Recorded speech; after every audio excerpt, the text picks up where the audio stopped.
Welcome back to Stu Structures. We're here to start a new build this week, so stay tuned.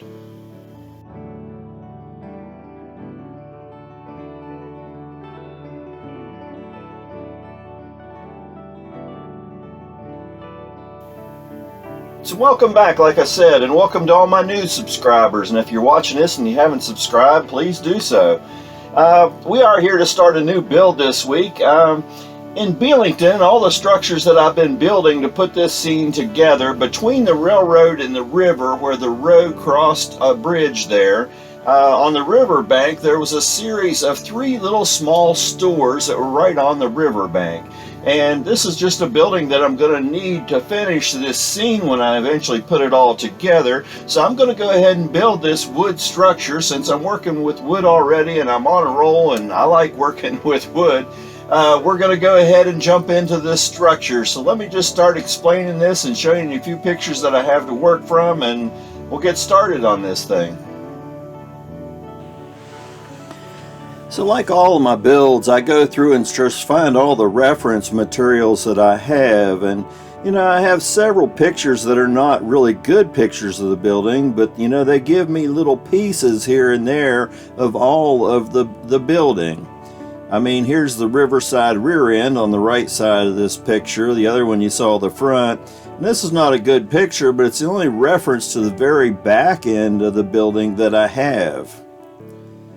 And this other picture coming up here, you saw this in a previous video when I built the Weaver Station, but the other corner, rear corner of this building is behind that in this picture here.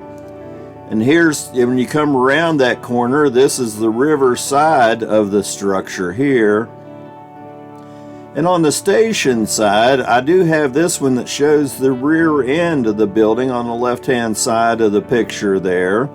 So that tells me kind of the window layout and the fact that there's a freight door down in there. And this one, this is just a flood picture from 1912, but it shows me kind of what the storefronts are like. And this is the only reference I really have to the storefronts. So I go through those pictures and I start blowing up, and cropping down the pictures so I can blow them up and get a little more detail. And some pictures blow up better than others, but it brings it up to the point where I can see it without having to use magnifying glasses from the pictures to get some idea of what the details were like. And this is just an invaluable reference to have on your work table while you're working with the building, because it never fails. You're looking for pictures and you got to go back to your computer, open files and do all that. So if you just print all your reference material and keep it on your desk while you're working, then it's easy and it's right there in front of you and you don't have to look for it all the time. Now, as far as the footprint and the size of the building, I have the 2 maps that I showed in a previous video when I made the Weaver Station here, but you can see the building and how it's set right beside the bridge on the river bank where, and it's basically 2 big stores and a real small shop. And with this, and judging by the size of the Weaver Station that I built, it kind of gives me the size of the footprint that I need. So I just go ahead and I need to figure out my windows and doors and materials, so I go through and just draw some rough drawings and rough dimensions of what the building is so I can figure out how many windows and doors and all that kind of stuff that I may need for this. And these are just rough drawings, but it gives me an idea of size, and I always play around with things as I build it, because no matter how much I try to figure out things in advance, I always end up finding that something doesn't work right when I'm building it. So this is just a rough idea of sizes and stuff, and that besides the windows and doors, there's chimneys and pipes on top of the building as well that I got to come up with or make, one or the other. And I just do this for all the sides of the building. I mean, I need, this has fake storefronts above the roof line on the front, so I've got to figure out, how big those are and how high they stick up above the roofs. There's a small room that attaches to the very back side of the building, and it has an odd roof line. So, how do I cut the parts to make that and make that work? And once I figured all that out, I go ahead and place a couple of orders for material. From Tichy Group, I have these freight doors. They're not exactly what I want, so I got to doctor them up a little bit. But the two doors on the back side of the building, I'm going to use these 5-panel doors and put them on, frames that I have separate and glue them into where they need to be. For storefronts, I really don't have pictures of the storefronts, but so I just ordered these. This is the windows here. These are the windows. They were, 4 pane over 4 pane. So, and then I have some small windows that I need. There's also a multiple pane window that's an odd window that I have, from another pack in my goodies here and there. And those fake storefronts had corbels. One is taller than the other, so I'm going to have to cut some of these down and use some of them in the same exact size. But here's the storefronts I was talking about.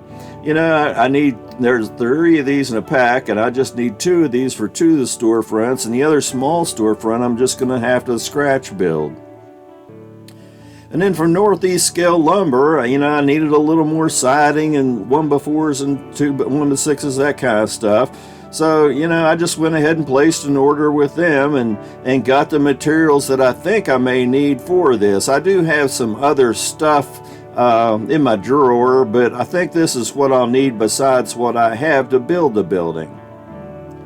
And then I just come back and roughly start laying out the walls on the siding sheets and cutting those to size. These are the 3 basic walls for the main structure itself. And, the front end will have to be scratch built, but it kind of matches to some degree that back. And then that back room I laid out, and, I'm not sure this is exact, but I think this will work and it'll have the flavor of that room on the back side. Now to lay this out, I need to de-sprue a lot of these parts, but remember I said I needed to doctor this freight door. The door that I only see one little glimpse of it in a picture, but it definitely did not have this skylight above the door. So I'm going to have to come back and doctor this door a little bit. And basically by that what I mean is I'm going to have to cut these skylights out of that door and then glue the header to the door back onto the door to use in this building. So I go ahead and do that before I cut the openings for the doors and windows, so this gives me the right size that I need to lay out that wall. And then once I take the windows out of the package and this door, I go ahead and lay out everything on that wall and go ahead and cut the openings and just make sure everything's going to fit in the openings on that wall. And the windows, I did get slightly wide openings, but they'll work. I can play with that to some degree. Now the river side of the structure, this really had 2 above 2 windows on the top and bottom floor, but I decided to go ahead and condense things a little bit with this shorter wall. And the back side of the building basically had, these windows and doors in it. So I've got that all laid out and the openings cut for all my windows and doors. So then on the siding, I'm going to go ahead and just put a basic collar. On this building as well, there's no collar pictures from the late 1800s, early 1900s, so I have no idea what this building's collars were. I know it was a light collar, but it doesn't look like white maybe, so I just decided to do this in a different trim color and went ahead and painted all of my siding pieces in this basic collar to give me something to work from. And then, it's time to paint the windows and doors, and I found a can of brown that really is a good complementary color to that color. So I just took all the windows and doors outside and used a rattle can and painted them all brown. Then I came in and just started mounting them in all those walls since all the holes were already pre-cut and painted. And this is the wall side towards the river. Then there's 2 walls that have windows and doors on that back wall, and this is the very back wall of that. And then the track side wall has, this one freight door in it, and then just a whole bunch of windows on the second story and only one on the first floor. And then on the back side of that, where it meets that back wall, this other wall has a door and a window in it. So, basically I got to come back later and do some glass and stuff and windows and window treatments, but that's the windows. So now that the walls are to that point, I can start, kind of putting a building together already. So, I started playing with this back corner, and, I got the two long sides attached to this back wall, and, the paint had caused this just to buckle really bad. It was really hard to work in these corners. So I came back and just added some inside bracing to all those walls. This is something that I should have done before I even tried to start putting corners together, and just got ahead of myself. But I put more in the corners as well to beef up those corners that I glued. And then I come back, and that back extension little building off of that building, I start putting it together. And this is the first two set of walls put together for that, and then then the other corner. And then, I'm just going to come back, and the same as that other building, I'm going to go ahead and put braces inside that. So I put two pieces of square tubing inside those corners that I put together. And these back corners, I went ahead and put the bracing in it, and I could put it flush because this whole piece will glue to the back wall of that other building. And then just to make sure I had the perfect width on this, I went ahead and put two cross braces in this as well.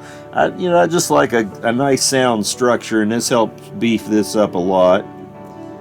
And then, that also gives me plenty of gluing surface to glue this building to the back side of that wall. And now, we have all but the very front of that storefront put on there. Now remember, there was a very small store that came off this side, and there was a window above it. So I finally just sat down and figured out the heights and what all I needed that to be, and put that window in that side wall. And then I just decided, okay, it's 18 foot deep and 8 foot wide. It's just a real small room. I'm not sure how big it actually was, but I just cut these two walls and start putting it together. The front I'm just going to kind of make up after I get this mounted. I'm not sure if it had a window door or really what was in it. Now I'm going to go ahead and start on the storefronts, and these are the two storefronts from Tichy that I pre-painted that I'm going to use. And I know the width of the building, so I start having to come back and figure out exactly how I'm going to make these into a whole wall. And this piece in between them looks like, okay, this will give me good separation, and I can put this where the break in the storefronts are. Because remember, one's a little wider than the other one. And, then underneath of those windows, there's these little square pieces or rectangular pieces that I'm going to have to mount into there. So I went ahead and just painted all these colors that I needed them to be. And then once I cut that center post down to the right height, well, I'm going to go back and just start gluing this whole assembly together.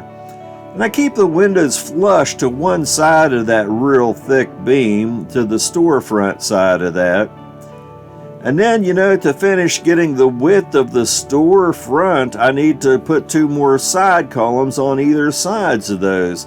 So I find the right thickness that'll give me the overall dimensions of the width of the building, and I come back and glue those into place as well. And then I need a header to help give me the height in that front wall. So I just take this other piece and pre-paint it, and then glue it down to the top of that whole assembly. And then, I've got those little rectangle pieces to put in the bottom, but basically that's the storefront part of that. Now the top of this is really an awkward make. It really is just a weird front. It has that false top to it that makes it look bigger on the front, the way a lot of the Western buildings were. And I looked at this, and where the two buildings overlap, the second building is just a little bit shorter, and I know the size of what my corbels are, so the extensions on either side are where the roof line is, and this stuck out to cover the roof line. So, I sat down and figured this out, and figured the window placement and exactly how this was going to work and give me the right height on top of that bottom piece for the building, and went ahead and cut this out. Then I cut out the windows. And I put this on that bottom piece, and I'm getting ready to pre-paint it first. But after I get some paint on this, I start playing with everything and realize this is too narrow. It's not wide enough to do what I want to do. So, just wasted that piece of wood, but duh. So anyway, I had to come back and recut another piece to make that work with the front of the building and give me the right width and the roof lines right and all that. So after I recut this second one, I went ahead and put a couple of coats of paint on it to get rid of all my pencil lines and marks and all the areas that I didn't get right. And then once that's all done, I can mount this to the top of that other unit and let this glue set up really good. And then, I can come back and put the windows in that section too. And that's the basics of the whole storefront. I mean, there's more we're going to have to add to this. Now, the corbels on the front of this, I've got the right size for this side. And, I'm going to use these on that right-hand building. And what I'm going to have to do is cut a piece of these off for that left-hand building. But I can go ahead and make up this panel to go on that false front on the right-hand building.